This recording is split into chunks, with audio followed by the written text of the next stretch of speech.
اور میری ماں بہنوں، پیغمبر اسلام حضرت محمد صلی اللہ علیہ وسلم کے امتیازات میں سے یہ امتیاز خصوصی اہمیت کا حامل ہے کہ آپ کی درسگاہ میں داخل ہونے والا ہر طالب علم کامیاب و کامران رہا، اور آپ صلی اللہ علیہ وسلم کی شناخت دنیا کی تاریخ کے ایک ایسے منفرد معلم کی صورت میں بنی کہ آپ صلی اللہ علیہ وسلم کے 23 سالہ محنتوں کا ثمرہ 100% کامیابی کی صورت میں ظاہر ہوا۔ ہماری اس دنیا میں ایک سے ایک معلم، مربی، مرشد، رہبر اور فلسفی پیدا ہوئے، لیکن حضرت محمد صلی اللہ علیہ وسلم کے علاوہ دوسری کوئی ایسی ہستی نہیں جس نے اپنے تمام متعلموں، مستفیدوں اور ہمنشینوں پر اپنے کامل اعتماد کا اظہار کیا ہو۔ یہ شرف تو پوری انسانی تاریخ میں صرف خاتم الانبیاء حضرت محمد صلی اللہ علیہ وسلم ہی کو حاصل ہوا، اور آپ نے ببانگ دوہر اعلان فرما دیا، میرے صحابہ ستاروں کے مانند ہیں، تم ان میں سے جس کسی کی پیروی کر لو راہیاب ہو جاؤ گے۔ تاریخ میں صحابہ اکرام کی تعداد 1 لاکھ سے زائد ہی بیان کی گئی ہے،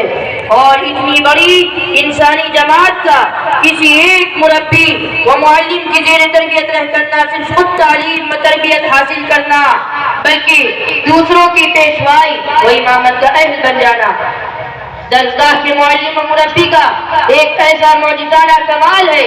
جس کا کوئی ہوش مند انسان نہ انکار کر سکتا ہے نہ ہی ان کی نظیر لا سکتا ہے۔ قرآن کے آئینے ہیں ہستی کے قرینے، قرآن کے آئینے ہیں ہستی کے قرینے، تا حد نظر پھیلے انمول قرینے، ہے مثل ستاروں کی میری بزم کے ساتھی، اصحاب کے بارے میں فرمایا نبی نے، اسلام کے دامن ہے کتابند نگینے، اصحاب کے بارے میں فرمایا نبی نے۔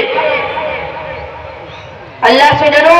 اللہ سے ڈرو، میرے اصحاب کے سلسلے میں میرے وقت تم ان کو اپنے اغراض کا نشانہ مت بنا لینا۔ جو کوئی ان سے محبت کرے گا وہ میری محبت کی وجہ سے ان سے محبت کرے گا، اور جو کوئی ان سے بغض رکھے گا وہ مجھ سے بغض کی وجہ سے ان سے بغض رکھے گا، اور جو کوئی انہیں تکلیف پہنچائے گا وہ مجھے تکلیف پہنچائے گا، اور جو مجھے تکلیف پہنچائے گا وہ اللہ کو تکلیف پہنچائے گا۔ اسلام کی عظمت کے منارے ہیں صحابہ، اسلام کی عظمت کے منارے ہیں صحابہ، تنویر الہی کے نظارے ہیں صحابہ، کیوں حسن تو عالم نہ ہو قربان انہی پر، ہے جان محمد تو ستارے ہیں صحابہ، ہم فخر سے کہتے ہیں ہمارے ہیں صحابہ، واللہ ہمیں جان سے پیارے ہیں صحابہ۔ بلا شبہ صدیق اکبر کی صداقت، فاروق اعظم کی عدالت، عثمان غنی کی سخاوت، علی مرتضیٰ کی شجاعت، خالد بن ولید کی جرأت، معاویہ بن ابی سفیان کا تدبر، سلمان فارسی کا فقر اور ابو ذر غفاری کا زہد۔ انسانی تاریخ کا مایہ افتخار ہے، لیکن خود ان کا مایہ افتخار وہ شرف صحابیت ہے جو انہیں اپنے محبوب آقا صلی اللہ علیہ وسلم کی طفیل میں ملا۔ چنانچہ پیغمبر اسلام حضرت محمد صلی اللہ علیہ وسلم نے جب اپنا سفر معراج سے واپسی پر حضرت عمر فاروق رضی اللہ تعالیٰ عنہ کو یہ مدعا سنایا کہ جنت سے بنا ہوا تمہارا محل اپنی آنکھوں سے دیکھ کر آیا ہوں، تو انہوں نے وفور جذبات میں روتے ہوئے بس یہی کہا تھا کہ یا رسول اللہ یہ سب آپ ہی کا صدقہ ہے، یعنی تو نے مجھے تراش کے ہیرا بنا دیا، تو نے مجھے تراش کے ہیرا بنا دیا، ورنہ میرا شمار انہی پتھروں میں تھا۔ اور اسی اعتراف حقیقت کے نتیجے میں اصحاب مہاجرین کے لیے اپنا عیش و آرام، مال و متاع، اولاد و ازواج اور سرزمین وطن گزر کر ہجرت کرنا، اور اصحاب انصار کے لیے اپنے ان خانہ برباد مہاجر بھائیوں کی خاطر فرش راہ بن کر ان کی میزبانی و اکرام کرنا آسان ہو گیا تھا۔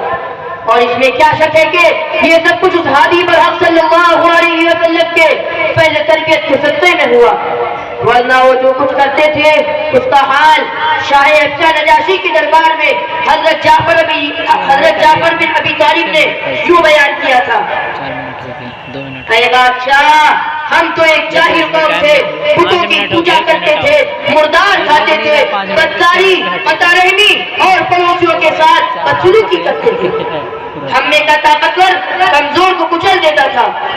اس پیغمبر نے ہی ہمیں انسان بنا کر انسانیت کے آداب سکھائے. یعنی پیغمبر اسلام حضرت محمد صلی اللہ علیہ وسلم کے اصحاب کا سب سے بڑا تعارف یہی ہے کہ وہ انسانی تاریخ کے سب سے بڑے ہادی کی سرکار ہدایت ہے، جس کی بنیاد پر یہ کہنا حق بجانب ہے کہ